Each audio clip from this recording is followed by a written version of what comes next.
Bismillahirrahmanirrahim. Assalamualaikum warahmatullahi wabarakatuh.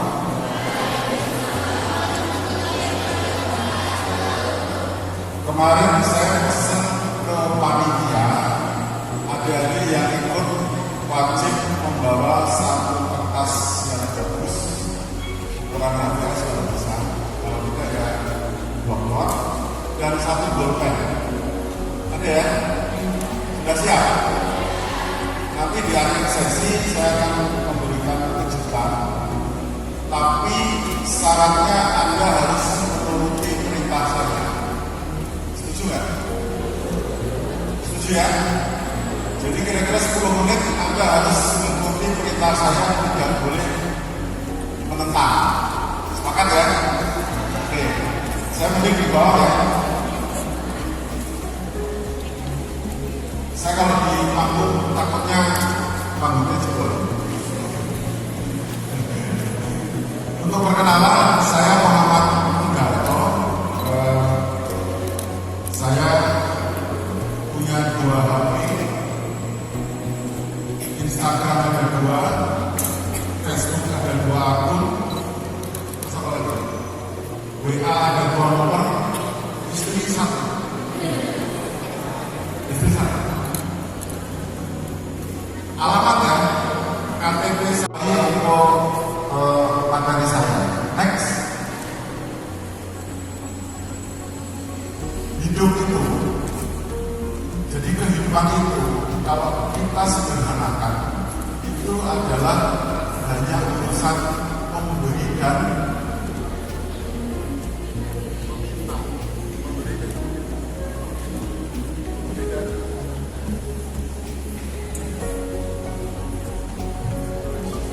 Kenapa? Antara karir dengan kehidupan. Masa paling bahagia itu masanya Anda. Karena saat pacaran tidak pernah berpikir yang lain. Betul nggak?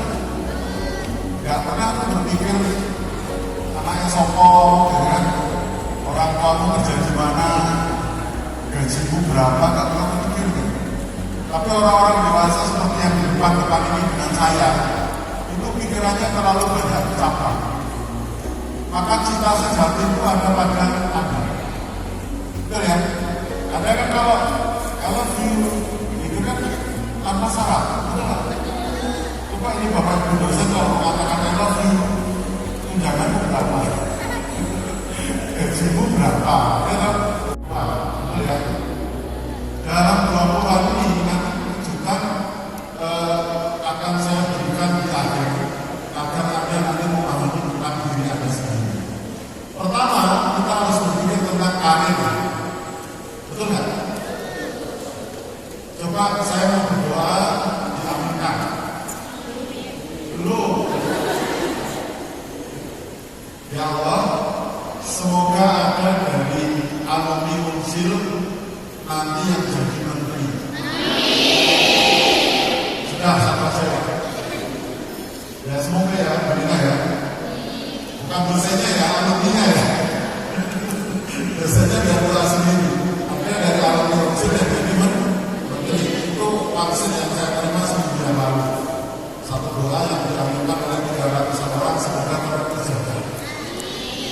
Satu urusan karir. Mohon maaf dulu saya lagi di luar kota, jadi saya pikir dulu. Jadi ternyata urusan masyarakat itu hal yang penting bagi masyarakat. Tapi mungkin di dunia karir, di dunia keluarga mungkin hal yang berbeda. Betul ya? Terus pertemanan. Anda jangan berpikir di samping kiri kananmu ini orang yang sekarang. Samping kiri kanan depan belakang ini mungkin jadi mitra bisnis. Bahkan mungkin jadi kompetitor. Kompetitor apa? Saingan. Tapi bukan memperebutkan orang yang sama. Pertemanan tergoncang kalau memperebutkan orang yang sama. Oke ya? Terus apa lagi itu? Hobi. Pengen nggak Anda kerja, tapi pekerjaannya itu sesuai dengan hobimu? Oh, pengen banget. Hobimu apa? Nyanyi, bisa nyanyi. Lagu apa dangdut? Romai Rata?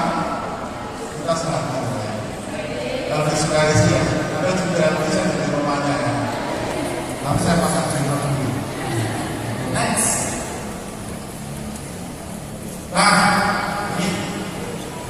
Anda akan saya bawa UMI. Paham nggak? Anda itu siapa? Nah, ini saya bawa Anda untuk memahami diri sendiri. UMI. Siapa toh saya ini? Jangan melihat saya. Siapa toh Anda ini? Saya orang yang guru. Saya baca satu-satu. Saya orang yang guru. Saya orang yang judes. Saya orang yang polos. Karena saya punya hobi, punya talenta saya apa? Talenta saya itu sangat menakutkan. Pandai membaca karakter orang dan pandai membaca pikiran orang. Coba lihat cewek-cewek, Anda akan mencari cowok yang tidak bisa diucapkan, tapi cowok itu paham apa yang kamu inginkan. Nah, saya sudah memberi syarat-syarat. Oke, tinggal syarat lainnya nanti saya beri. Kalau Anda mencari cowok yang berbobot, saya masuk lagi. Oke, Anda dari mana? Di mana? Mau ke mana? Betul ya? Anda dari mana? Tasik Malaya dan sekitarnya. Anda di mana? Kunci. Oke? Terus Anda mau kemana? Cita-citanya pengen jadi apa? Di perumahan Anda? Tenaga pendidik siapa? Pendidik dosennya? Tenaga pendidik ya? Pendidik masyarakat, pendidik playgroup, pendidik apa Pak? Pak, cita-citanya pendidik apa? Pendidik juga. Ini satu ruangan kan pendidik semua. Enggak kan? Kenapa Pak? Pengusaha apa? Pengusaha apa? Nanti dimulai dari membolehkan diri sendiri ya. Oke ya, next. Lanjut.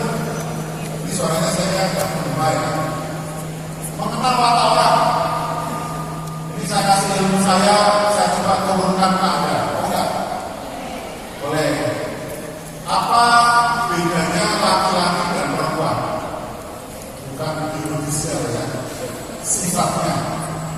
Apa bedanya laki-laki dan perempuan? Mas dan maskeran, ada sakit. Buka masker dong. Gak masalah, suruhan gak apa-apa. Apa bedanya? Apa? Kenalkan saya Herawati. Perbedaan wanita sama laki-laki itu, kalau wanita itu penglihatan untuk ke depan itu jaraknya pendek, tapi kalau laki-laki itu walaupun di ujung sana dia tetap kelihatan kayak baca web saja bisa. Oh, tergantung Mbak. Kalau ibu Mbak ini di situ ada jalur pembelajaran, pandangannya sampai sama ujung tahu Mbak. Kan itu sama ya. Oke, nggak apa-apa. Apa bedanya cewek dan cowok? Karakter ya, karakter. Kalau cewek dulu atau cowok dulu? Kalau cewek sen kiri, belok kanan. itu kalau udah apa? Kalau masih belum, saya nggak tahu. Ya, kalau cewek itu, catat ya, ngomongnya A, pengennya B, tuh kan, aku kan. Dan cewek itu kalau ditanya mau makan apa, terserah, ya kan? Giliran ditunjukin, nggak mau. Terus maunya apa? Terserah. Itulah wanita. Betul ya? Makanya laki-laki itu kalau bisa memahami wanita, selesai urusan dunia.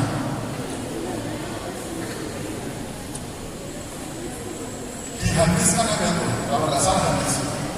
Wanita itu terbuat dari tulang rusuk yang bengkok.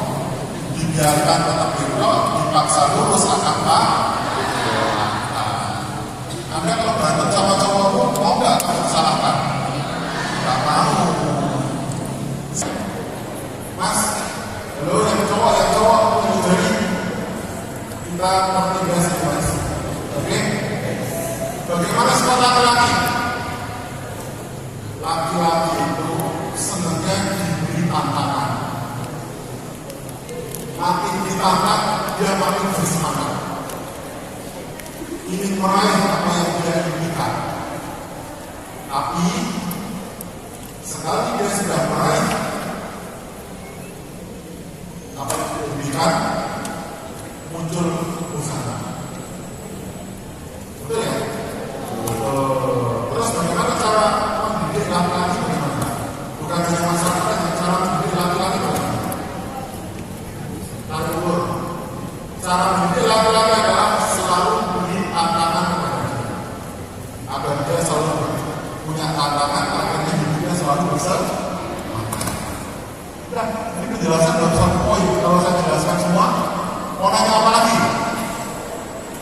Yang kiri itu adalah sifat bawaan orang. Dari bayi, Anda punya karakter seperti itu. Cewek atau cowok, usia 16 tahun sampai 22 tahun itu usia pemimpin. Senangnya mendapatkan sesuatu yang tidak ada. Terlalu idealis, maka di saat 16 sampai 22 biasanya paling gampang ditipu, paling gampang dibohongi, betul ya? Mulai ada dewasa, mulai mengenal realita, nanti kalau usianya masuk 23, sekarang usianya berapa? 20-an ya, sangat mudah untuk ditipu, mudah untuk dibohongi. Apalagi silsilah urutan kelahiran. Siapa di sini yang merupakan anak sulung, anak pertama? Duduk jari. Anak pertama. Oke. Anak pertama yang cewek, khusus yang cewek. Saya tanya, apakah Anda menginginkan ingin punya kakak cowok? Ini sudah ilmu pun yang bicara. Oke? Bahkan anak sulung baik cewek maupun cowok kebanyakan pendiam, kecuali jarak dengan adiknya terlalu jauh. Tahu kalau jarak terlalu dekat jadi orang yang sangat sensitif.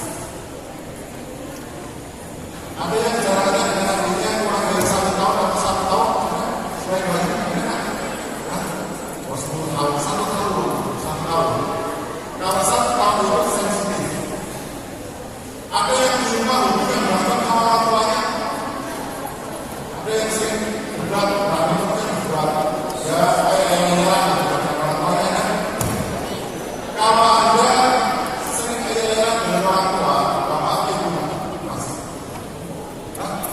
ibu. Nah, kalau menyerang biasanya karakter dengan orang tua itu sama. Mengapa kok terjadi perdebatan? Karena perebutan wilayah kekuasaan. Oke? Itu karakter berdasarkan sejumlah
Siapa yang kuliah terus pengen langsung menikah?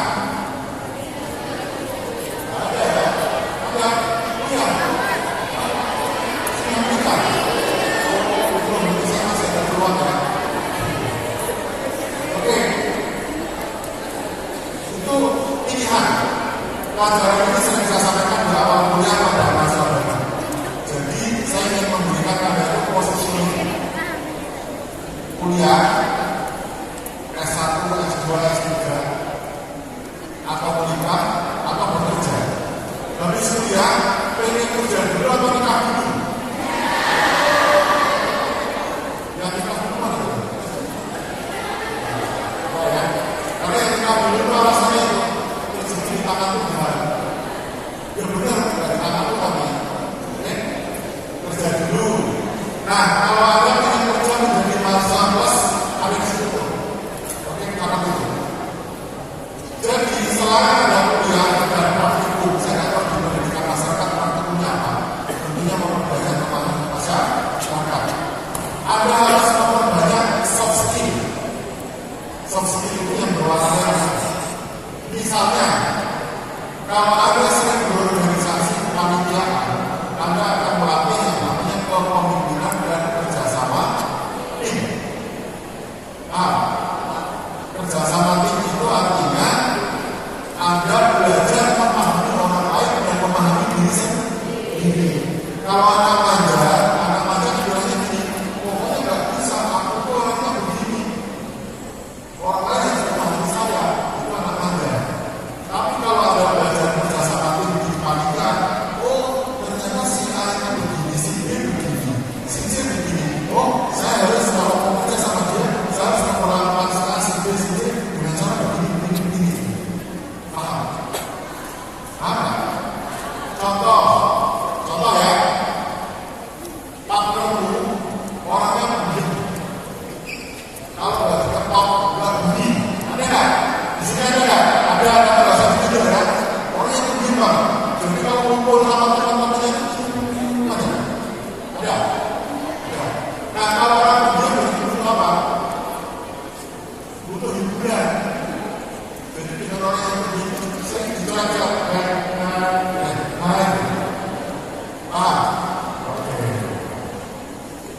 Nah saya ngomong lagi, karakter orang dibagi dua.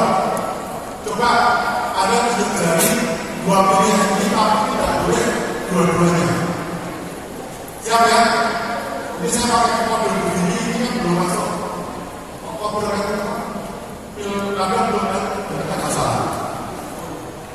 Karakter manusia itu dibagi dua. Satu, orang yang super pendiam, seperti tadi, namanya introvert.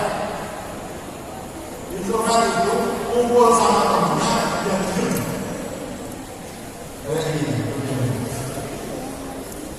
Terus kalau temennya lagi lucu, itu kita langsung berkembangnya gimana? Gak ada inisiatif untuk membuat kelucuan atau pembunuhan. Karakter kedua adalah extrovert. Extrovert itu sebenarnya membuat keramaian, banyak cerita, banyak ngomong. Oke, lihat saya sekarang. Yang merupakan diri Anda adalah introvert. Introvert, diam, yang diam. Pernah diam. Wah, diam. Diam ya? Tidak ada. Wah. Yang extrovert. Nah, ada kalau cari pasangan berlawanan ya, introvert sama extrovert. Kalau extrovert dengan introvert, satunya lewat ini, satunya banyak gelas. Oke. Tapi juga jangan introvert dengan introvert. Nanti suasana rumah kayak bulan. Sunyi sepi. Contohnya gini. Mak, aku lapar. Istrinya juga. Jadi nggak ada perlawanan, nggak ada pertempuran. Oke ya, ini termasuk partner kerja. Partner kerja jangan terlalu banyak diam.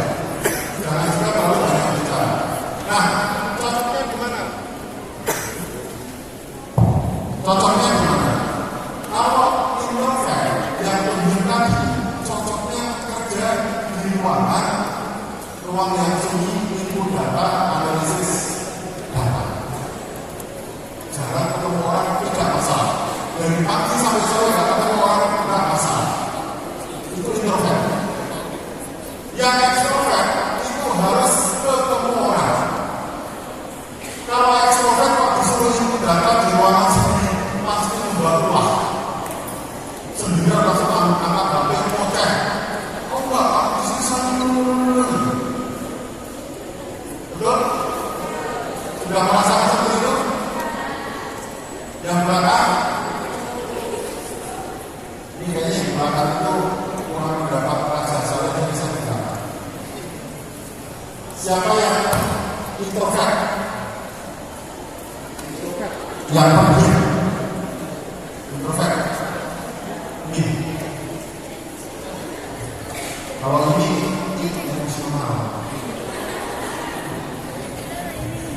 Saya punya sektor pekerjaan. Saya sering melayani komisaris itu jodohan.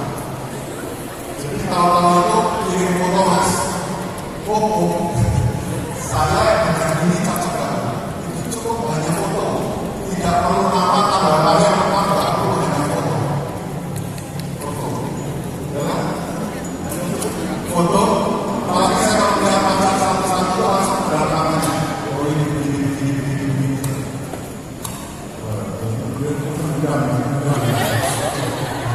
Sedang ya. Oke. Nah itu ekstrovert dan introvert.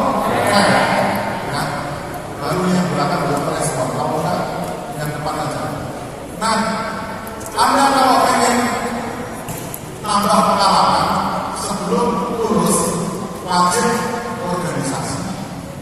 Kepanitiaan, pengalaman jadi asisten praktikum, magang kerja dan kursus. Siap? Itu biaya sendiri semua. Oke? Itu untuk mengaktualisasi diri agar Anda layak menjadi sarjana yang berkualitas atau sarjana plus. Next. Nah, ini untuk bayangan pengalaman Anda walaupun ini belum melamar kerja, nanti Anda akan ditanya nih waktu melamar kerja. Sekarang kita tulis di buku masing-masing pertanyaan ini. Pertanyaannya adalah, menurut Anda itu orangnya seperti apa sih? Langsung jawab. 1 menit. Menurut Anda itu orangnya seperti apa? Nah, ini pertanyaan tidak apa? Tahu nggak? Kita tahu. Menurut saya, menjawab tidak. Siapa yang sudah bisa jawabannya? Menurut saya adalah dan. Siapa yang mau jawab? Yuk. Menurut saya itu orangnya yang harus ada dorongan dari orang lain. Contohnya, dorongan dari orang lain. Jadi contohnya kayak yang sudah kalau menurut saya upload tugas di Instagramnya atau di WA, saya motivasi gitu. Oh sekarang saya harus kerjain tugas itu. Jadi kayak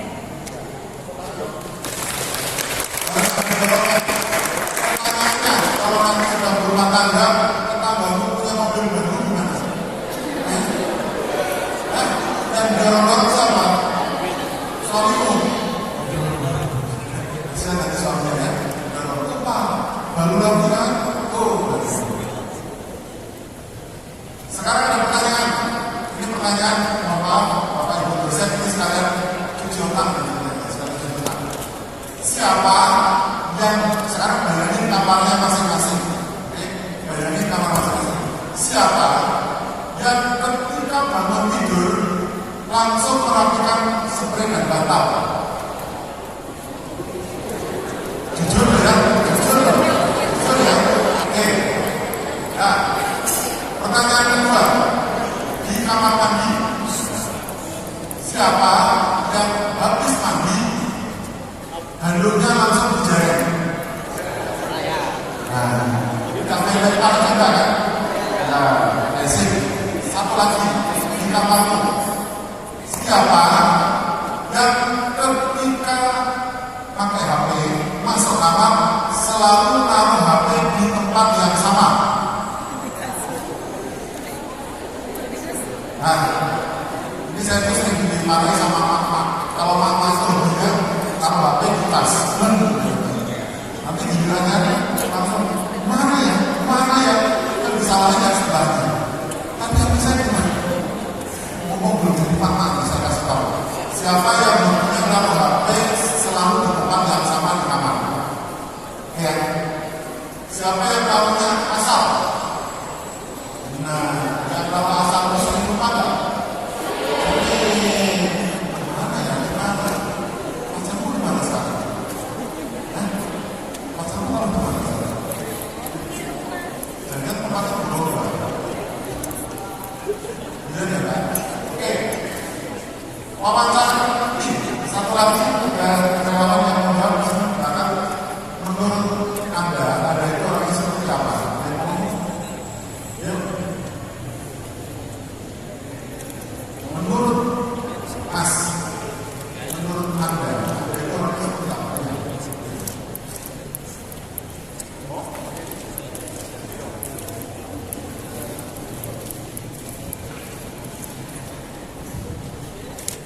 Jadi, perkenalan dulu Pak, langsung saja. Oke, menurut saya kekurangan yang saya miliki itu tadi ya kan saya ngacu Pak kalau maksud nyimpen HP di mana aja, mungkin kekurangan saya itu sering lupa. Iya. Terus kekurangan saya itu semakin lama pun semakin apa ya? Berkurang gitu semangatnya awal-awal semangat, tapi makin kesini makin berkurang. Terima kasih.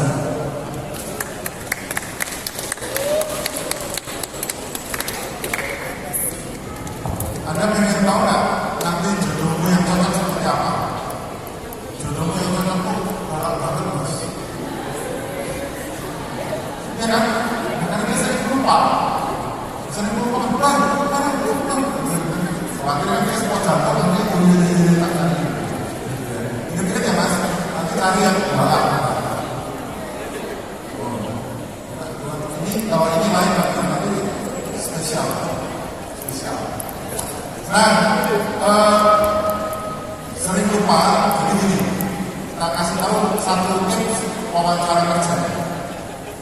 Kalau Anda ditanya pertanyaan ini, menurut Anda itu orangnya seperti apa? Kebetulan jawabannya kayak tadi. Jawabannya gini, masih menurut saya itu orangnya sering lupa. Karena saya sering lupa, maka saya sering membuat reminder di hati saya bahwa jam sekian saya harus kemana. Atau kadang-kadang saya tulis jadwal saya di depan meja belajar saya, sehingga saya tahu besok mau kemana, bertemu siapa. Paham? Maksudnya, ketika Anda ditanya tentang kelemahan, langsung ikuti dengan solusi mengatasi kelemahan tersebut. Oke, dikit-dikit nanti pas wawancara tidak ada saya di situ, ya kan? Nanti malah ingat Pak Jabir. Apa ya Pak? Kamu dulu ngasih tau apa ya? Itu lupa lagi. Oke, terus next. Dunia kerja. Kalau lulus nanti masuk dunia kerja. Anda paham nggak bahwa dunia kerja itu sebenarnya suasananya tidak baik-baik saja. Ya kan? Ternyata di dalam dunia kerja itu ada feodalis, ada senioritas. Siapa yang mau sabar dulu? 2024 ya? Oke, kemarin ketemu senior yang mengeluarkan pasal 1 ya? Pasal 1, senior tidak pernah salah. Pasal 2, jika senior salah, ingat pasal 1. Oke? Nah, tidak ada. Wah, itu hati-hati nanti di dunia kerja akan ketemu seperti itu. Nah, kamu itu dunia saya kok bisa-bisanya mau jadi atasan saya dan seterusnya. Oke? Dan kadang ada faktor koncolisme. Wah,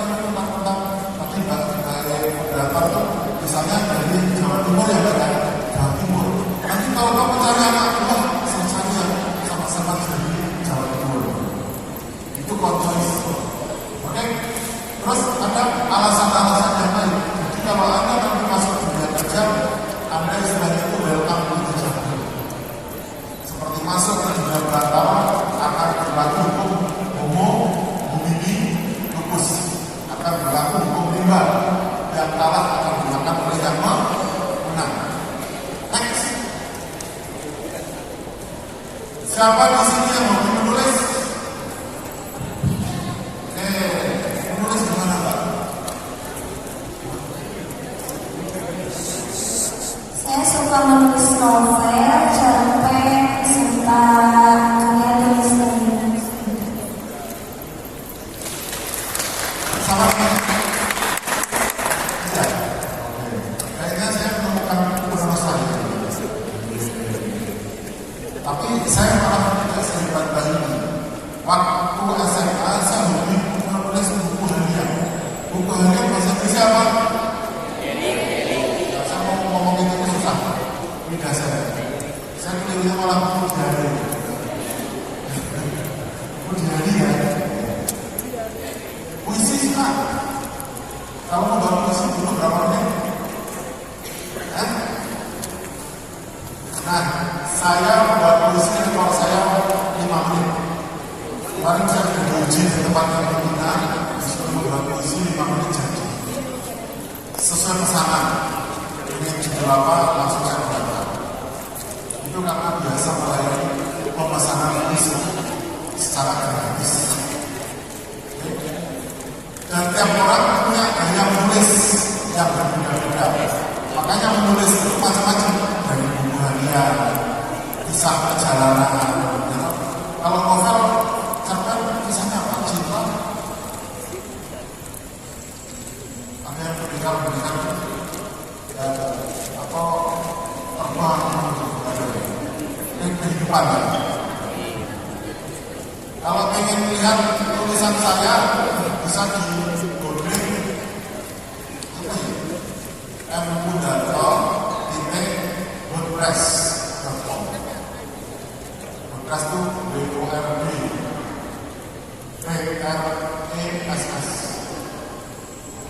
mmudarto@wordpress.com atau asmorojiwo.blogspot.com atau boleh saja di Google nulis tulisan saya Muhammad Mudharta punya satu atau di Asmorojiwo Anchor itu langsung nanti banyak tulisan saya banyak sekali. Saya hobi menulis dan tampilkan di media sosial asik. Makanya ini sudah mulai kritis untuk jadi buku. Lanjut. Next. Inspirasi menulis. Percaya nggak? Saya sering mendapat inspirasi menulis itu malah paling banyak di kamar mandi. Betul ya? Gimana Pak? Betul ya? Kamar mandi. Tapi kita kamar mandinya beda ya. Di kamar mandi. Kok bisa Pak? Karena suasana di kamar mandi itu begitu lengkap. Itu kan kadang-kadang otak menjadi dan langsung memikirkan sesuatu yang baru. Apa-apa yang harus kita lakukan. Termasuk apa yang harus kita tulis. Next. Jenis tulisan. Jenis tulisan itu ada yang narasi, kisah-kisah, ada yang deskripsi. Misalnya, saya melihat seorang perempuan berpikiran, itu kan deskripsi. Oke? Ya, saya juga pengen takbiranin rambutnya, Pak. Masalahnya kan rambutnya tidak ada. Lanjut. Terus deskripsi ada argumentasi. Kalau para ustadz biasanya ngomong dengan argumentasi, dengan dasar-dasar sehingga mengungkapkan, ditambah dengan persuasi itu artinya ajakan. Ajakan itu nanti ada pakai ketika Anda jadi misalnya marketing. Ya kan? Bla-bla-bla itu produk bagus nanti ada Pak, beli Pak. Ayo Kak, Amerika, kawan-kawan Amerika cobain dulu Kak. Kalau jualan minyak wangi kan oles-oles dulu, baru kan itu berbagai teknik jualan. Yang saya masih sebenarnya adalah yang jualan rokok. Kenapa Mbak yang jualan rokok itu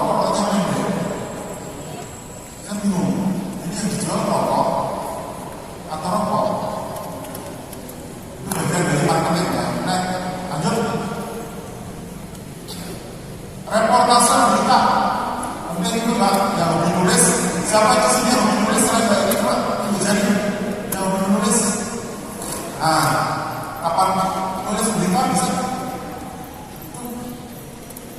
berita. Misalnya begini, kejadian hari ini Anda tulis bahwa jurusan pendidikan masyarakat pada hari apa?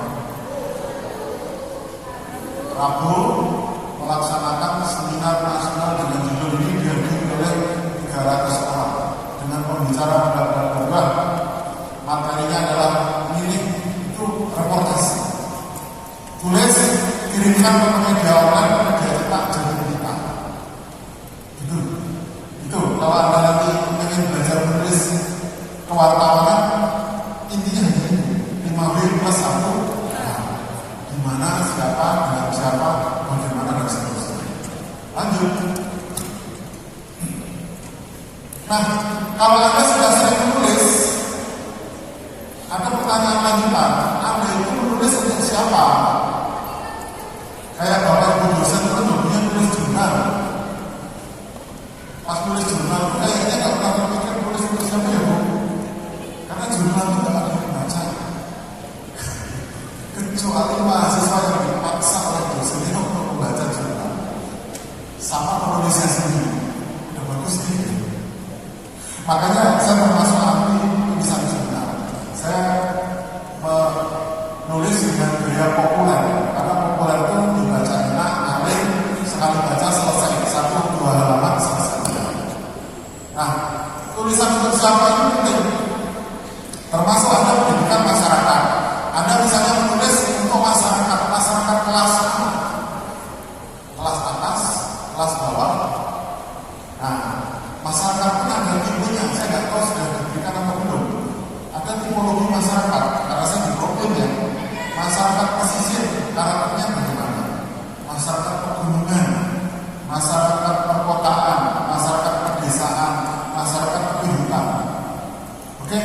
Masyarakat miskin, masyarakat kaya, masyarakat Sunda, masyarakat Jawa, masyarakat Islam, masyarakat Kristen, dan sebagainya. Itu ada dipelajari, karena apa? Apa yang menjadi masyarakat itu sangat dipengaruhi oleh latar belakang tadi, termasuk di masyarakat petani, pedagang. Saya menyebut Tasikmalaya ini kotanya kota, karena semua jalan kota semua sampai segitu. Jalan utama di Tasik itu yang mana? Nggak tahu kan? Karena jalannya sama semua lebarnya dan kota-kota terus. Oke, lanjut. Public speaking. Tahukah Anda, ini saya marah sedikit. Tahukah Anda, saya jadi tim teknis kementerian selama 12 tahun itu diawali hanya sebagai moderator. Ini benar-benar dijauhi. Maka Anda jangan menyepelekan public speaking. Gara-gara public speaking ini, saya yang biasa-biasa saja kelihatan agak pintar. Saya yang agak pintar gara-gara public speaking, kesannya kayak sudah dokter atau profesor. Gara-gara public speaking. Tapi begitu juga, dokter profesor nggak bisa public speaking, disuruh ceramah, pesertanya tidur. Ngomong apa ya? Kok nggak nyambung? Kok nggak bisa dipahami? Gitu kan? Public speaking ini sangat luar biasa besar. Saya jadi tim di kementerian itu gara-gara jadi moderator. Kok bisa Pak? Gara-garanya pas mimpin diskusi, saya tanya, ini program apa? Bagaimana cara menilainya? Lalu sangat tertarik. Nah ini Pak, kami minta masukan. Nah, saya sebagai moderator memberikan masukan. Kenapa nggak dipakai cara begini? Hanya karena omongan itu langsung, Pak, kalau yang nanti di email. Ternyata benar. 2 minggu kemudian saya ditelepon, Pak, ini kami ada rapat di Bogor. Bapak, kami undang ya. Garuda PP zaman itu ya, naik Garuda PP tahun 2019-an. Meeting 2 hari, 3 hari hanya memaparkan bagaimana cara menilai lokasi. Akhirnya jadi teknis sampai sekarang. Oke? Nah, public speaking ini ada jurus-jurusnya.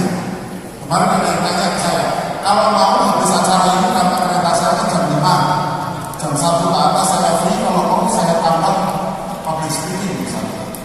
Public speaking itu apa? Ya paling gampang Anda bicara hanya 3. Oke, ingat ya. pembukaan, 2 isi, 3 menutup. Nah, pembukaan itu termasuk macam-macam.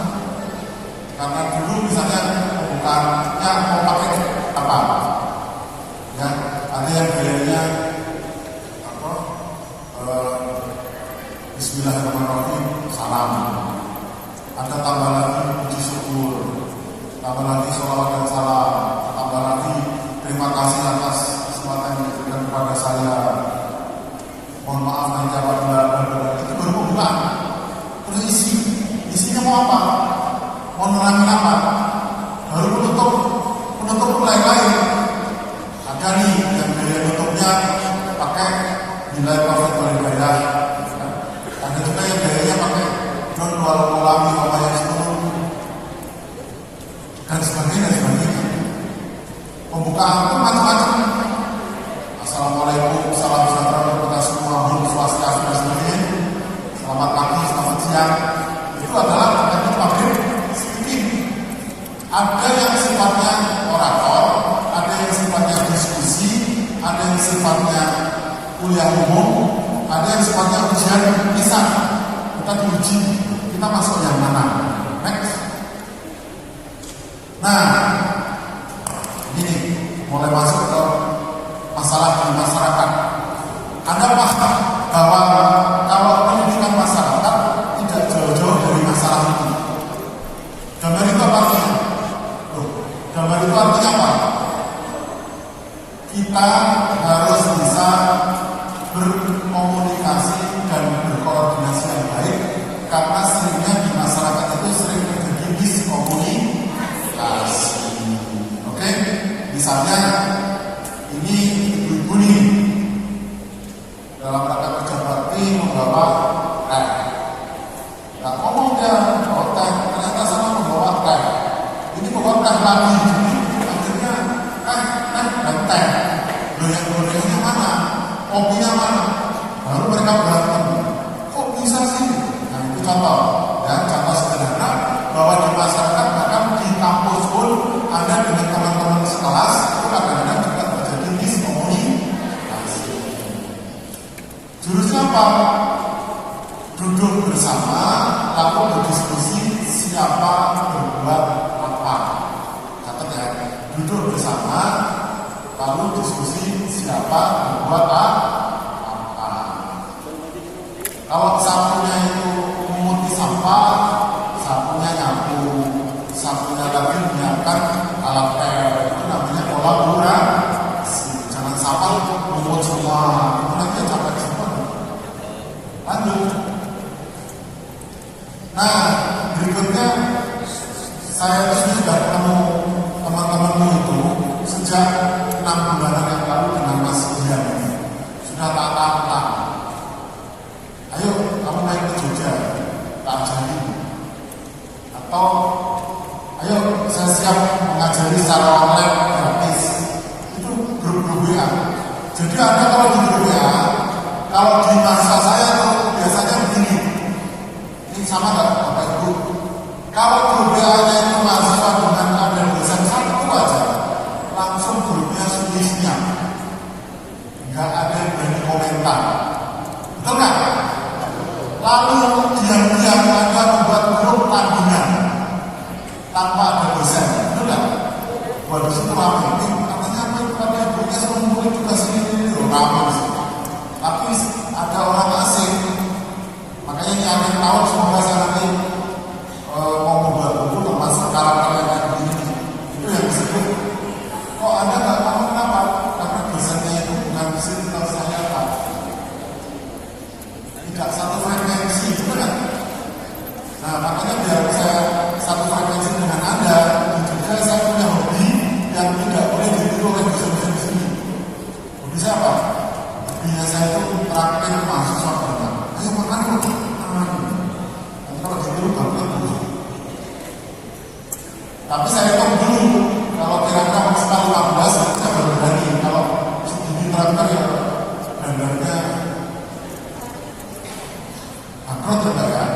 Oke. Nah, grup WA itu yang penting ada komunikasi, butuh kecentilan, share ilmu, guyonan, iseng yang seperti apa? Grupnya ramenya hanya ketika ada inalillahi. Dan ketika ada meninggal dari pagi sampai sore itu isinya pengucapan pas inalillahi duka cita. Lanjut. Termasuk ini diplomasi meja makan. Anda lihat para menteri Bu Mega siapa itu kalau diplomasi membuatkan nasi goreng sambil makan bareng. Saya kemarin diundang temennya itu makan satu apa. Nah saya tadi sekarang Pak Dian itu kalau mengkayu saya, Bapak masih lapar kan ini ya Pak, ajak makan tas pas makan baru saya dirayu, Pak berarti ya Pak kalau ya akhirnya sambil makan tuh ya itu namanya diplomasi meja makan. Dan Bapak Ibu dosen kalau pengen wajah jujur dari mahasiswanya adalah ketika mereka ini sedang makan itu adalah otaknya kebuka banget. Tapi kalau di kelas ditanya apa itu senyuman. Oke, next. Kesari, kemudian tadi malam saya kasih motivasi. Kalau urusan unsur itu pengen jadi menteri, oke, ya harus ada usaha. Usahanya apa? Anda membuat pertemanan dengan PTN atau perguruan tinggi di Indonesia yang cukup besar. Main UI, main ITB, kalau enggak online satu grup dengan mereka, gitu kan? Main dengan UGM, main UPN, main kemana? Itu caranya. Jangan lupa aja di sini, oke? Bisa ya? Mungkin lewat jalur pabrik, gede, temennya, pokoknya jalur pertemanan dengan banyak orang. Oke ya? Masuk dengan saya. Nomor HP saya masih ada. Siapa yang mau pengen tahu nomor HP saya? Cuma 1, 2, oke, yang kita kasih. Lanjut. Ini ilmu pendidikan masyarakat. Mau disampaikan nggak dengan ini? Ini takutnya karena dosen nonton, saya kasih ilmu yang saya temukan sendiri, Bapak Ibu. Ini ilmu saya temukan tahun 2007 dan ilmu ini saya bawa sampai Kementerian Program Publik dan sebagainya, termasuk Mas Dian juga beberapa kali mendengar pemaparan ini. Sudah saya adu dengan teknik pemberdayaan yang lain, ini masih menang. Maka silakan kalau di Kompas tidak masalah ya. Jadi singkatnya saya jelaskan karena ini ilmunya, oke? Intinya kalau kita datang ke masyarakat itu dua hal yang harus kita lakukan: menggali potensi SDM, menggali potensi sumber daya alam. Setelah digali potensinya, di permak pertama ditingkatkan kualitas SDM-nya dulu dengan pendidikan, pelatihan, studi banding, didatangi, silaturahmi, penyuluhan dan sebagainya. Setelah ada penyuluhan dan sebagainya, kualitas SDM-nya meningkat, diajak berlembaga. Siapa nih ketuanya, siapa sekretarisnya, bendaharanya dan sebagainya. Setelah itu diajari berkomunikasi. Setelah bisa berkomunikasi di tingkatan lokal sampai nasional, online maupun offline. Setelah komunikasi, baru nanti masuk mereka ketika komunikasi kan ingin membangun kolaborasi, ingin membangun kerjasama. Setelah mereka ingin membangun kerjasama dan ingin berkembang, baru mereka menyadari butuhnya itu teknologi apa. Masuklah introduksi teknologi 4 guna. Bahasa contoh yang sederhana begini. Kalau Mbak E itu hobinya salon, kan ingin punya salon, dapat dikasih bantuan bebek 10, suruh beternak bebek, kira-kira dipelihara apa? Enggak mudah. Mungkin bebeknya saya jual, dibeliin alat salon, gitu. Itu maksud saya. Artinya kalau kita introduksi teknologi ke masyarakat, lihat dulu kebutuhannya apa. Kalau ada bantuannya adalah ternak, ya cari dulu peternaknya di masyarakat itu siapa. Jangan pukul rata, pokoknya tiap rumah dapat kambing satu, nggak jalan. Paham? Paham ya? Ini saya sudah masuk ke ilmu pendidikan masyarakat. Termasuk merajut, seni merajut menggunakan tangan, entah merajut, entah UMKM, entah masak, entah apapun, itu tangan-tangannya. Kalau nggak punya bakat, kalau dikasih tahu apapun nggak akan jalan. Contoh nih ya, contoh. Siapa di sini ada yang tangannya gede dari saya ini? Ya nggak? Yang tangannya gede-gede. Kalau tangannya gede-gede biasanya masaknya nanti enak. Tapi kalau jarinya penting, apalagi punya panjang, dipikat, ya itu nggak mau disuruh di belakang. Dia maunya di depan, dari mataku, senyum, dandar, kemayu. Itu passion itu harus kita ikuti. Terus setelah introduksi teknologi, bangunan infrastruktur turun. Mungkin setelah masyarakat punya produk, mereka baru ingat, oh jalannya belum diaspal. Dan selanjutnya, baru terakhir, kemandirian dari sebuah masyarakat itu cirinya ada dua. Catat ya, satu adalah produk, dua adalah program. Produk atau program itu yang kira-kira bisa memberi manfaat, nilai ekonomi, sosial, dan lingkungan. Kuncinya yang tiga itu, ada program SDGs juga sama, program berkelanjutan juga sama, program juga sama, program CSR juga sama semua. Jadi Anda ini sebenarnya di posisi yang sangat strategis, harusnya bisa menggait perusahaan-perusahaan untuk melaksanakan CSR-nya. Kalau Anda tahu ya. Kemudian program ini dalam teori saya untuk memberdayakan masyarakat sampai mandiri butuh waktu 4 tahun. Untuk bisa 4 tahun itu harus dikawal oleh 4 pilar. Pilar pertama apa? Pemimpin lokal. Pilar kedua, kebijakan yang juga diadopsi sampai ke tingkat lokal. Ketiga, pendamping. Keempat, dana. Contoh pendamping. Anda misalnya biasa di rumah itu bangun siang, mandi juga siang. Oke, gara-gara di rumah itu ada mahasiswa KKN yang tidur di rumah. Kira-kira Anda jadi rapi sejak pagi. Nah, itu adalah kunci pendampingan. Bangsa kita ini kalau ada pendamping, dia akan merasa dan berdiri naik sehingga ingin tampil lebih baik dari biasanya. Next. Nih, sekarang sudah memotivasi ya sebagai penutup. Motivasinya adalah ini. Gak penting kalian tuh gagal berapa kali juga. Karena semua orang pasti pernah gagal. Gak penting juga ada berapa kali bersedih. Terlihat. Karena semua orang pasti pernah bersedih. Gak penting juga ada kehilangan. Karena semua orang yang hidup itu pasti akan kehilangan. Yang terpenting adalah ketika kita gagal, ketika kita bersedih, ketika kita kehilangan, pentingnya itu adalah seberapa cepat Anda bangkit ketika Anda sedih, gagal, dan kehilangan. Contoh Mbak, pernah patah hati? Pernah nggak? Butuh berapa lama untuk bangkit? Tahun. Ya kan? Berarti 365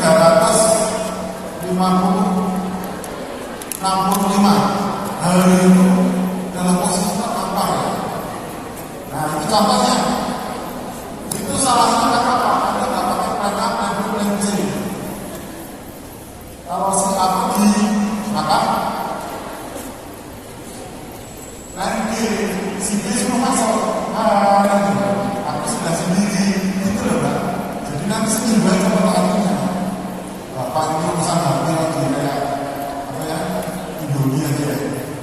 Oke, lanjut. Jadi adik-adik sekalian,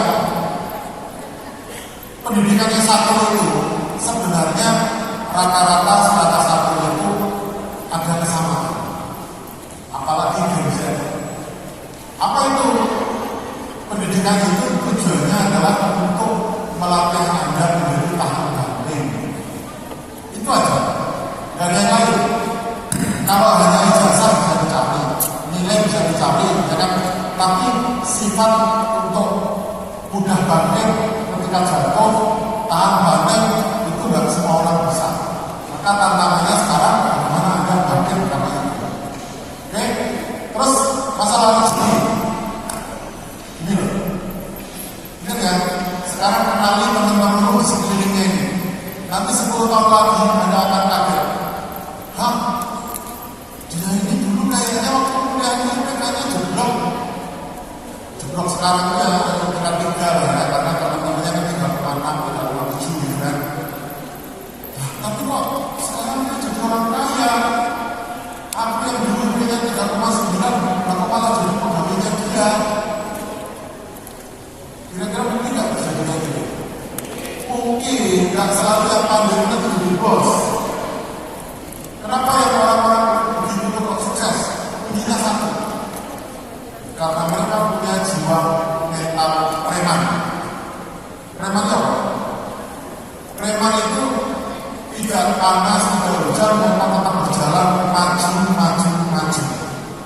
Anda tahu sudah tentara? Tentara itu dalam bahasa Jawa sebenarnya adalah pilih caranya. Pokoknya bagaimanapun harus. Maka katanya adalah apa? Harus bisa, pasti bisa, yakin bisa. Ingat ya, ilmu itu dicari dengan belajar. Tapi rezeki dicari dengan apa? Silaturahmi. Jadi sebenarnya tuh kalau ingin dapat rezeki banyak harus memperbanyak silaturahmi. Termasuk Anda kenal dengan saya kenal dengan Anda itu adalah investasi silaturahmi. Lanjut. Sumber kebahagiaan. Ini ada pertanyaannya. Pertanyaannya agak dalam. Meraih apa yang diinginkan atau membatasi keinginan? Mana yang membahagiakan? Meraih yang diinginkan atau membatasi keinginan? Mana yang lebih bahagia?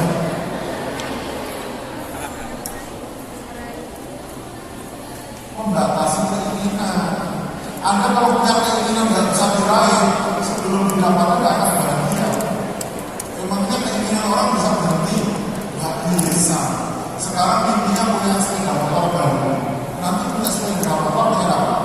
Mobil. Setelah punya mobil dengan apa? Sama bisa telepon. Yang mobil ngambil merek lah ya. Oke. Jadi kita harus bisa membatasi keinginan. Meraih keuntungan sebanyak-banyaknya atau mensyukuri yang ada. Mensyukuri. Kalau diikuti keinginan kita itu tidak ada habisnya. Pengen bukti. Ayo mbak, ibu-ibu masuk ke kita ini mbak aja ya, mbak aja. Di lemari itu sudah ada berapa jumlah? Oh, satu lemari kan. Padahal waktu beli bilangnya apa? Ini baru nih. Beda sama yang di rumah, tanpa sadar apa? Ya Allah, sepatu berapa pasang? Hah? 3. Sepatu berapa pasang? 1, 5. Ini masih mahasiswa sepatunya ada 5 pasang. Tapi kalau kira-kira jadi dosen berapa pasang nih? Oh, jangan bilang-bilang, mereka bisa 20 pasang. Sampai masih baru kali pakai sudah dibuang karena saking banyaknya. Next. Ilmu ikhlas. Nih. Bagaimana cara belajar ilmu ikhlas? Tahu nggak? Kalau versi saya, cara belajar ikhlas kan judulnya apa sih? Kita sebenarnya judulnya apa? Karir dan kehidupan itu sendiri jauh-jauh dari ikhlas. Ikhlas itu apa? Anda tidak terlalu berharap pada kembali. Kegiatan yang mendekati ilmu ikhlas itu tahu nggak? Tahu nggak? Seperti Anda sedang beli. Benar nggak? Anda kalau beli itu pikir, ya sama saya kemana? Tapi kan nggak. Luas saja. Berapa Anda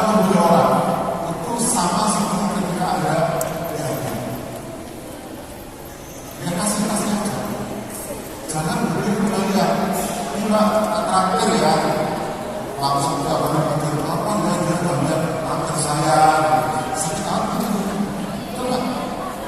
Jadi jangan terlalu berpikir kembalian. Dan dalam hukum rezeki itu tidak selalu linear, tidak selalu linear. Misalnya saya terakhir baik, belum tentu baik terakhir saya. Ini baik sama ini baik sama ini baik sama saya. Jadi kadang-kadang melingkar, jangan emosi gara-gara merasa baik langsung nggak ada kembalian ini. Oke? Lanjut. Hidup itu intinya adalah pelayanan. Dan sebaik-baik manusia adalah manusia yang bisa memberi manfaat pada orang lain. Oke, ini yang sekarang kita ya Pak. Nah, oke, sekarang keluarkan pulpen sama kertas. Ini yang hadiah saya untuk Anda. Bapak Ibu bisa juga boleh berpulang.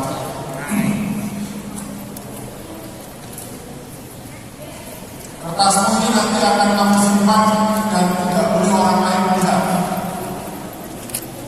Oke, siap ya? Siap, ini waktu kira-kira 10 menit. Tidak boleh, pokoknya nanti kertasnya itu lepas gak apa-apa, tapi kamu simpan. Judulnya adalah tulis prasasti kehidupan. Nah, tapi nanti prasasti kehidupan. Satu.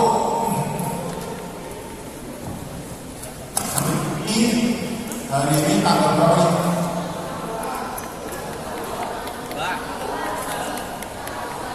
Dua. Oke. Saya umur berapa tahun? Maksud saya itu Anda bukan saya. Anda berumur berapa tahun? Tulis. Sudah? Ini nggak boleh nyontek karena ini hanya rahasia dalam itu. Oke, nggak boleh noleh ke sebelah kanan kirinya. Siap? Katakanlah misalnya Anda umur sekarang 20 tahun. Ya Mas, aku tulis ya. Oke. Dua. Target Anda ingin lulus dari Unsil umur berapa, garis miring tahun berapa? Hitung sekarang. Targetmu ingin lulus dari Unsil umur berapa, tahun berapa? Logikanya kuliah S1 itu 4 tahun. Mungkin pengen pacaran dulu atau pengen punya anak dulu baru kuliah lagi, ya berarti lulus 10 tahun. Oke? Sudah? Makin cepat makin bagus. Karena pertanyaan yang lain nanti ada yang menguras energi.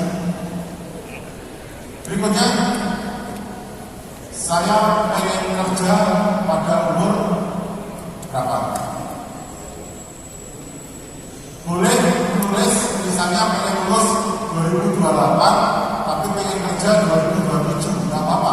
Nanti saat kuliah Anda pengen sambil kerja, bagus. Tulis di sini. Pengen kerja umur berapa? Di situ. Pengen kerja, pengen kan lulus. Tahunnya, tahun kamu pengen kerja itu tahun berapa tulis? Nah, yang berikutnya. Saya pengen menikah tahun berapa? Umur boleh. Tulis umur aja deh, nggak apa-apa. Jangan gini. Saya pengen menikah umur berapa?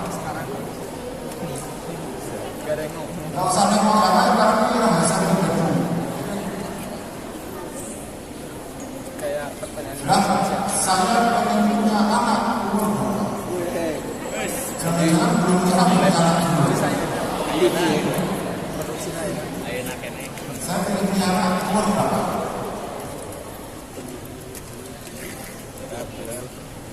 Lanjut. Saya pengen punya rumah umur berapa? Rumah itu nanti bisa kerjasama dengan pasangan. Pengen menjadi rumah sendiri itu artinya umur berapa? Tulisan ini nanti tidak akan saya tanya kalau itu merupakan rahasia bagi masing-masing. Karena ini prasasti kehidupan Anda sendiri. Berikutnya, pengen punya mobil umur berapa?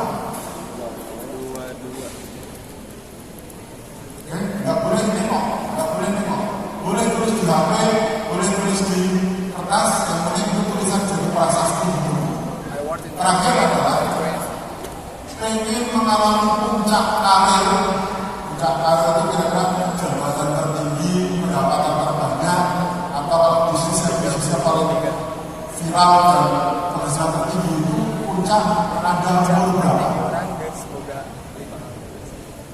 Selesai untuk pertanyaan ini, berikutnya tantangan lain. Oke, siap? Garis bawah, tulis. Kalau ada satu kertas dibagi dua, yang sebelah kiri ditulis. Oke, kita tidak selesai ya. Kertas dibagi dua, sebelah kiri ditulis. Tulis apa saja keinginan atau harapanmu 5. Misal, saya pengen naik haji usia 30 tahun. Saya pengen punya istri 1, misalnya 5. Oke, tulis keinginanmu 5. Bisa bebas. Saya pengen jadi rektor UNSI, monggo, silahkan. 5 keinginanmu. Yang sudah selesai langsung, nggak usah ditunjuk tangannya gini. Jadi sudah 5. Ini sebagai penutup ceramah saya.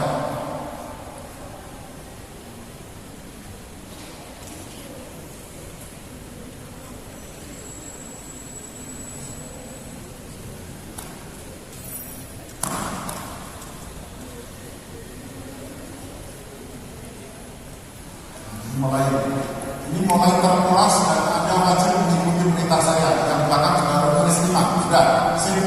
Yang sudah menunjuk jari. Yang sudah lagi menunjuk jari.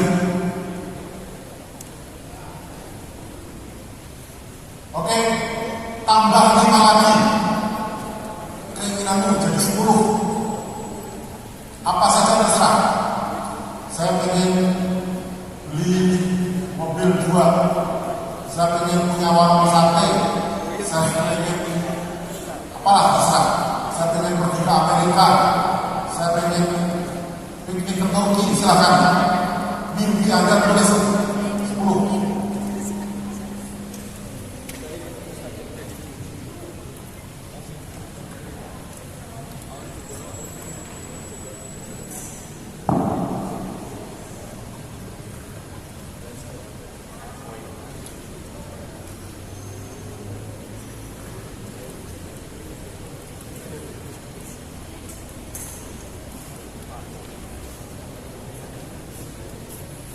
Yang sudah menunjuk jari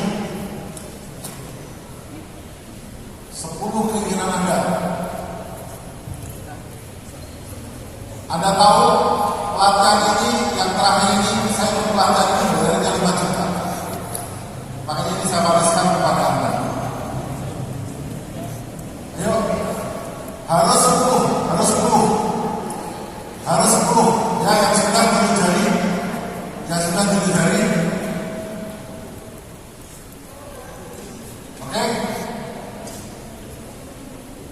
Tambah lagi 5 lagi, jadi total 15 keinginan harus ditulis. 15 belum, tidak boleh kurang. 15 keinginan dalam hidup Anda.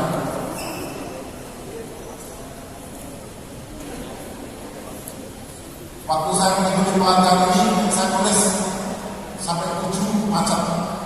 Apa ya? Sampai 7 macam. Tapi harus dipaksa, Anda paksa pikiran hati Anda sampai bisa menerjemahkan 15 keinginan itu apa saja.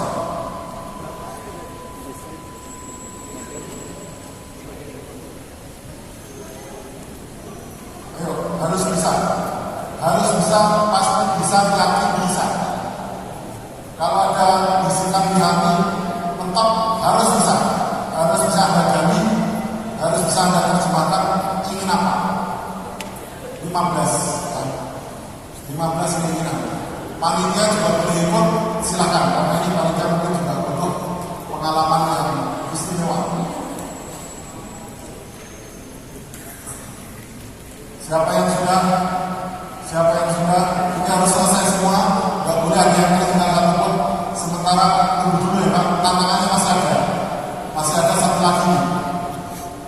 Masih ada satu lagi, ayo keinginan panitia juga boleh, biar panitia ada gambaran bahwa kita harus begini-begini.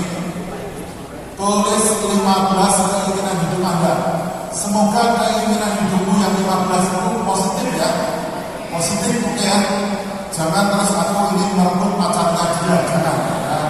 Itu keinginan yang positif, oke?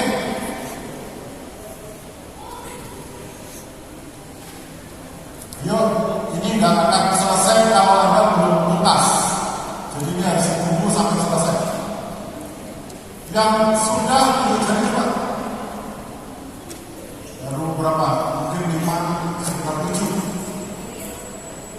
Oke? Ayo terus dipacu. Apa keinginanmu nggak boleh nanya temennya, harus dari diri sendiri. Bayangin dirimu, keluargamu, mungkin pengen ngajak naik haji orang tuamu, ya kan?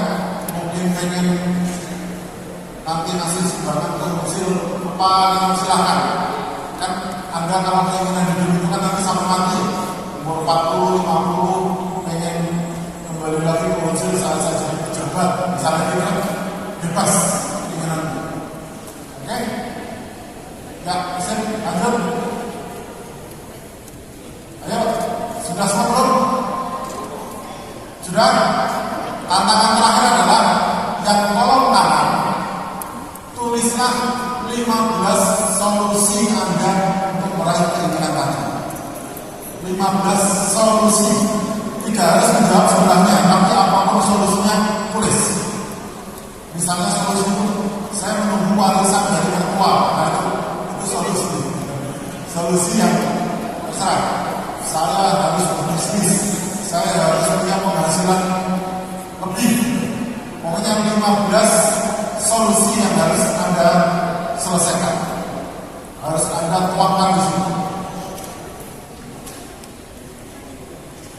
Maksimal 5 menit baru selesai kan? Yuk, kerja keras.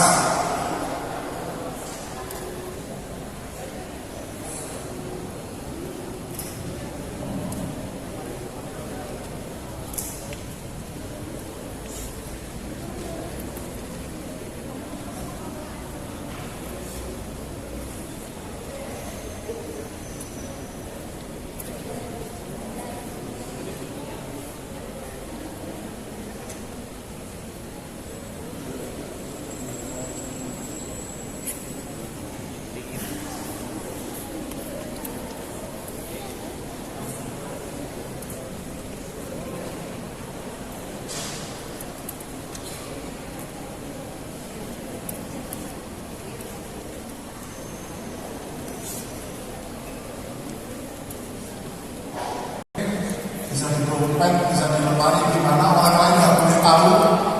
Jika umur kita panjang, oke, 10-20 tahun lagi Anda ternyata insya Allah bismillah bisa meraih cita-cita itu, jangan lupa Anda kabar-kabari termasuk kabari ke saya. Oke ya?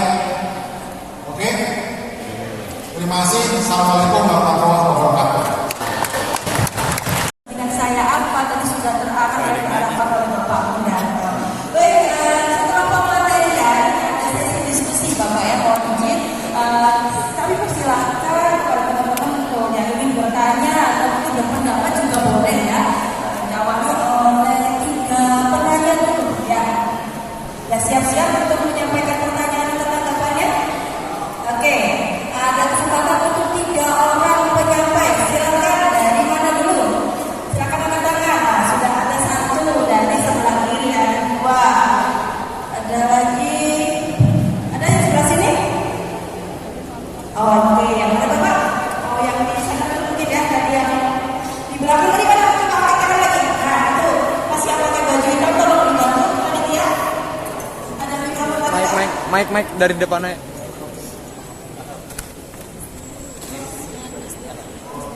Oke, yang belakang ya.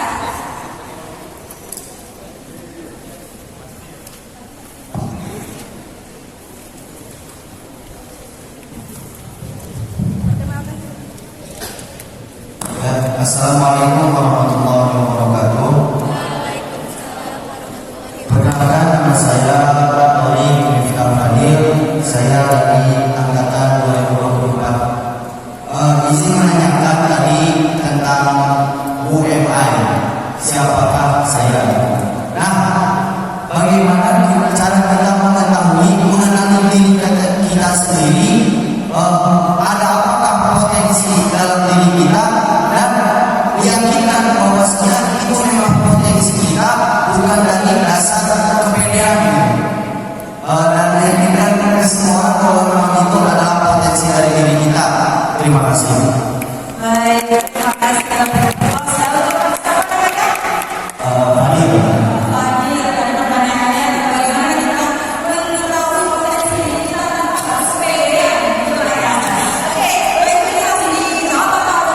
disambut aja. Oh boleh. Silakan Bapak. Jadi gini Mas, kita untuk memahami diri sendiri pertama bercermin. Seperti gambar tadi, ketika Anda bercermin, Anda akan melihat diri Anda sendiri.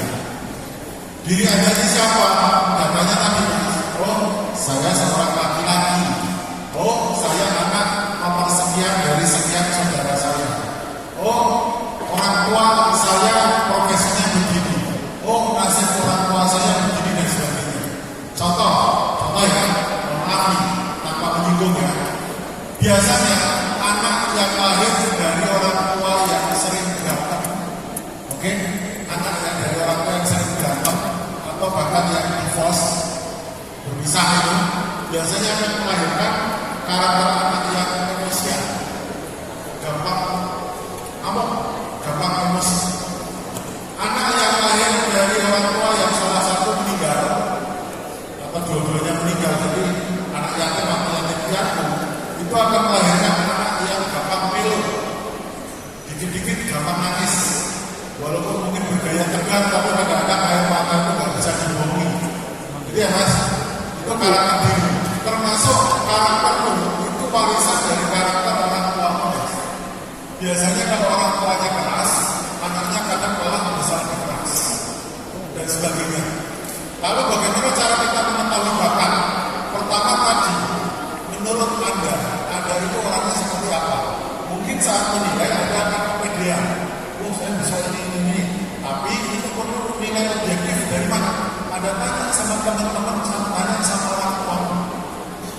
Kadang-kadang betapa sadar mereka akan menilai pada kita. Contoh, si Fadil, bangunnya aja sering siang. Oh berarti itu sudah menilai. Fadil adalah orang yang bangunnya siang. Itu kan artinya sudah masuk satu. Lalu teman-teman komentari apa? Oh dia itu kalau makan sukanya ngambil makanan orang lain. Dia nggak pernah terakhir, nggak pernah bawa oleh sendiri, gitu kan? Itu akhirnya apa? Anda akan tahu UMI. Lalu nanti kalau Anda sudah mulai masuk dunia kerja, orang-orang sekitar itu juga akan menilai Anda ini termasuk misalnya orang yang ambisius, orang yang selalu butuh disemangati, atau orang yang berbuat curang, atau ada orang yang oportunis. Oportunis itu orang yang terlalu ingin meraih kekuasaan dengan cara apapun, itu oportunis. Nah, akhirnya Anda akan keluar karakter UMI. Jelas ya? Oke, lanjut. Baik, terima kasih jawabannya dari Pak Mudanta ya. Jadi, meskipun kepedean nggak apa-apa ya, tapi untuk penilaian objektif dari orang sekitarnya seperti itu tadi ya sebenarnya. Baik, penanya yang kedua, siapa kira-kira dari sebelah sini mungkin ada? Oke, dari Ayah dari podium. Silakan. Nah, ini mikrofonnya dari sini. Oke. Perkenalkan diri dulu ya.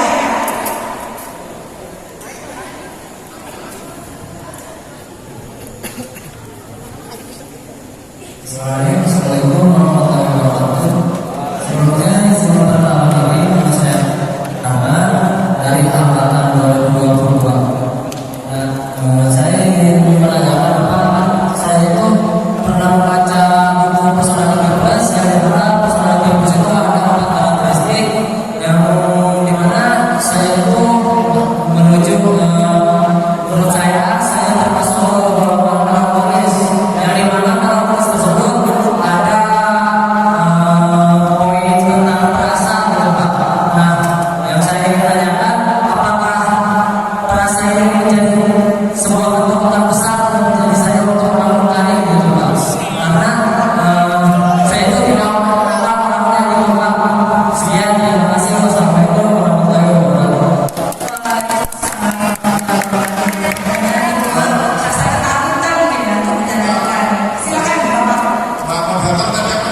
Perasaan Rasa takut menghadapi karir, begitu ya Ayah? takut menghadapi Karir. karir.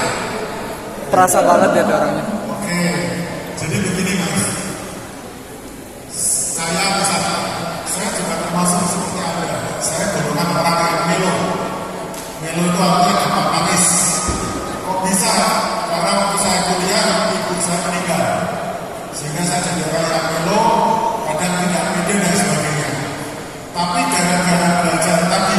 speaking, ngomong di depan, akhirnya saya kepedean. Padahal waktu pertama kali ngomong, jadi pagi ya, waktu pertama kali ngomong, berdiri begini, lutut gemeter, bibir kadang gemeter sendiri, tangan keringetan, betul ya? Yang baru belajar ngomong, oke? Terus sudah maju ke depan, bingung, ngeblank. Tadi ngomong apa, saya ngomong apa lagi ya? Nah, hal-hal yang seperti itu kadang-kadang membuat kita galau.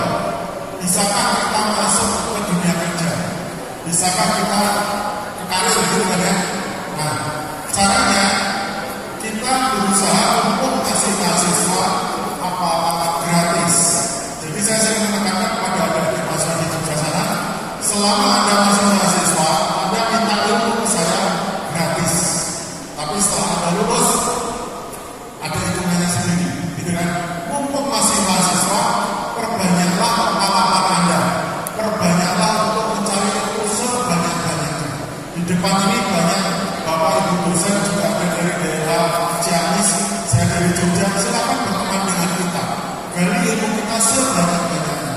Nanti sambil menggali, ada kuliah, praktikum, berorganisasi, pengalaman jadi panitia, pengalaman kerja dan sebagainya. Itu nanti Anda akan melihat, oh iya, ternyata bakat saya ini, ternyata passion saya di sini. Nah itulah nanti yang akan mengantarkan Anda menjadi karirnya menuju kemana. Itu mas, paham ya? Jadi karir itu kadang-kadang kalau mau jujur nih, sebenarnya ada satu pertanyaan yang melewatkan. Saya tanya lagi buat semuanya ya. Siapa di sini yang sudah tahu apa bakat dan minat sendiri? Yang sudah tahu bakatnya sendiri, tahu nggak?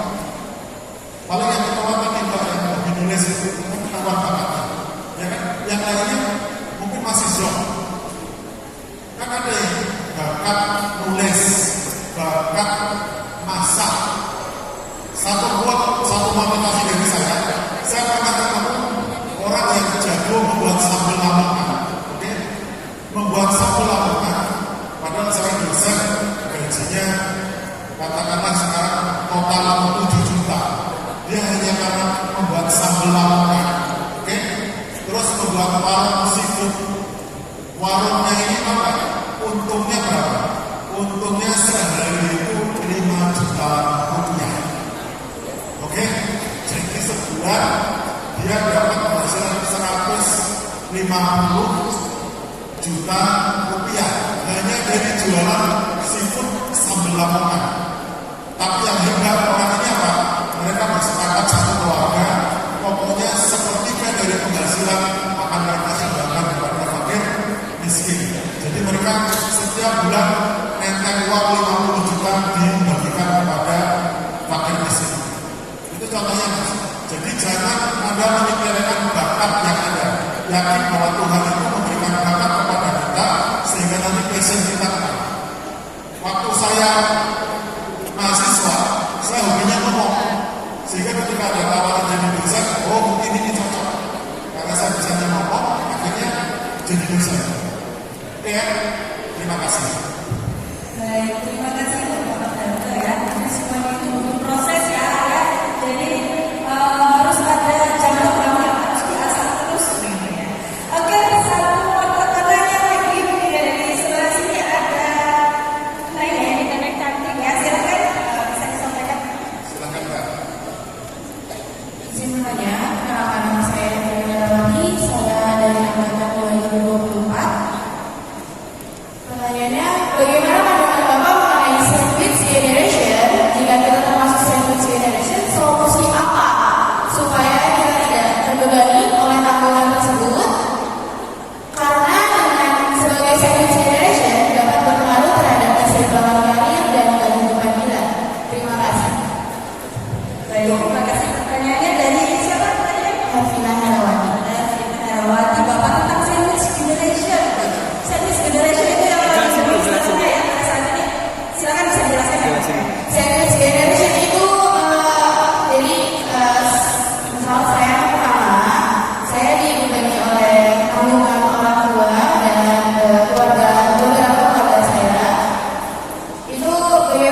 ke saya, Pak, kalau buatkan puisi untuk menggambarkan saya yang mengandung ekonomi keluarga. Lalu saya buatkan puisi, saya buat jadi lagu pakai AI gitu kan. Ini Pak. Jadi ini. Pertama, yakin bahwa Allah itu akan memberikan beban disesuaikan dengan kemampuan kita. Itu dulu. Jadi apapun sudah terukur. Kalau kita jatuh, ya artinya kita anggap saja itu mulai keras. Gak ada ceritanya pemain bola itu selalu bisa membuat bola. Kadang jatuh, kadang kena tackle, kadang cedera, kadang harus masuk rumah sakit untuk menjadi proses dari pemain bola. Ada juga sebuah quote bahwa pelaut handal itu ternyata lahir dari lokasi yang ombaknya besar-besar. Artinya kalau kita ingin jadi orang-orang besar, kita harus terbiasa menghadapi gangguan-gangguan yang besar. Mbak, kalau belum kosnya masih remaja, ternyata sudah menanggung ekonomi keluarga, itu kan artinya harus dewasa sebelum waktunya, ya kan? Kalau harus dewasa sebelum waktunya, ada harusnya bangga. Bangga apa? Bahwa di usia kita ternyata kita bisa memberi manfaat untuk banyak orang, terutama untuk menghidupi keluarga kita. Tapi ada catatan di sini bahwa generasi sekarang ini kebanyakan kan generasi, kalau saya sebut generasi haus kasih sayang. Kok bisa Pak? Karena Anda sejak lahir umur 2 tahun sudah makanannya adalah YouTube. Oke? Anda pegangannya HP. Usia segini masuk ke rumah, masuk ke kos, masuk ke kamar, main HP. Diajak orang tua makan di warung, main HP sini. Oke? Sehingga Anda jarang berinteraksi, ada energi kasih sayang antara Anda dengan orang tua. Mungkin setelah orang tua nanti meninggal, kamu baru terasa, ya ternyata aku tidak punya orang tua. Nah selama ini mana? Ternyata selama ini tidak ada interaksi kasih sayang di antaranya. Sehingga itulah yang kita sebut sebagai generasi harus kasih sayang. Nah kondisi ini membuat mental Anda itu menjadi sangat fragil. Ada yang menyebut sebagai mental strawberry, manis, indah, tapi kena lingkungan sedikit langsung busuk, langsung rusak. Artinya apa? Ini membutuhkan penguatan. Nah, saya kemarin sudah menulis kira-kira mungkin berapa ya? 14 atau 24 karakter Anda itu yang nanti akan saya coba mulaikan solusinya seperti apa. Secara singkat begini, mungkin insya Allah akhir tahun akan jadi sebuah buku untuk pengembangan karakter. Tapi solusi singkatnya untuk Gen Z seperti Anda, pertama tadi yang berusaha dewasa dan menghidupi keluarganya.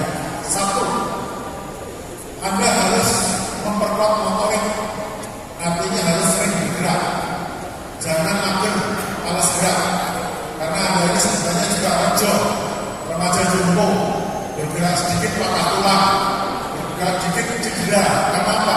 Sejak kecil jarang kena sinar matahari, jarang berinteraksi. Jangan kayak dulu kita masih main nyuri mangga tetangga dan sebagainya, lari-lari. Sekarang kita langsung mager. Oke, harus banyak bergerak. Yang kedua, Anda harus selalu didampingi untuk belajar attitude. Oh, begini ya cara bertamu, begini ya cara kirim WA ke dosen, oh begini ya cara melayani tamu, sehingga Anda akan tahu proses-proses itu, sehingga nanti akan tahu proses yang namanya tahan batin wanita. Jadi kalau kita ingin kuat, maka kita harus siap jatuh. Kalau kita ingin berhasil, kita harus siap gagal. Dengan kita sering gagal, maka sesungguhnya kita jadi orang yang tahan uji terhadap berbagai macam tantangan. Ingat bahwa banyak teman-teman sukses seperti teman-teman KFC, teman-teman Leicester dan sebagainya, proses mereka itu ternyata banyak orang 60 tahun ke atas. Setelah usia mungkin usia pensiun, setelah ribuan kali gagal, mereka menemukan hasil yang luar biasa. Itu Pak, terima kasih.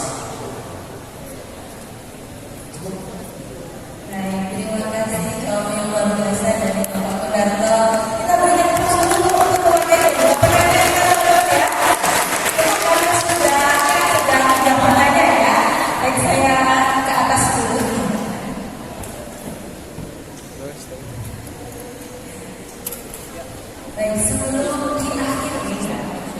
luar biasa tadi ya, ada dari Bapak Gunarto ya, tadi sempat kena juga ke saya ya, kita remaja jompo. Saya juga belum merasa jompo gitu ya, tapi kadang juga banyak yang merasa seperti itu, dikit-dikit sudah merasa sakit gitu ya Pak ya. Jadi perlu jam terbang latihan, perlu tadi tidak boleh lemas terus seperti itu. Nah Bapak sebelum diakhiri, barangkali katakan terus statement dari Bapak ya, kata-kata yang motivasi untuk teman-teman mahasiswa PNS ya khususnya Pak. Silakan Bapak. Closing statement saya begini. Anda pengen nggak Unsil itu maju dan berkembang sampai nasional? Anda pengen nggak alumni Unsil itu jadi menteri? Anda ingin nggak bahwa Anda yang di ruangan ini sukses karirnya? Maka sesungguhnya ketika kita ini berusaha, lakukanlah usaha itu semaksimal mungkin. Ada istilah learning by doing.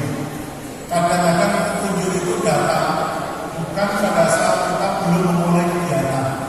Kadang-kadang petunjuk itu datang ketika kita sambil jalan, itu nanti ada saja inovasi yang bisa kita lakukan. Maka jangan pernah bosan untuk memulai pekerjaan, jangan pernah bosan untuk melangkah, jangan pernah bosan untuk berjuang. Karena kalau kita sudah berjuang, minimal pahalanya satu. Apapun hasilnya, perjuangan itu berpahala. Tapi hasil kita harus yakin kepada apapun kehendak Tuhan. Karena apapun nanti hasilnya, itulah yang terbaik yang harus kita syukuri. Boleh jadi mungkin yang di ruangan ini berdoa, doa itu akan terkabul 5 tahun lagi, 10 tahun lagi, 20 tahun lagi, Allah. Yang penting kita berpositif thinking bahwa apapun yang kita kerjakan tidak akan pernah sia-sia. Apapun yang kita doakan dengan kemuliaan, insya Allah juga akan memberikan keberkahan siapapun, mungkin kita atau generasi setelah kita. Mungkin itu Pak, terima kasih. Baik, terima kasih kepada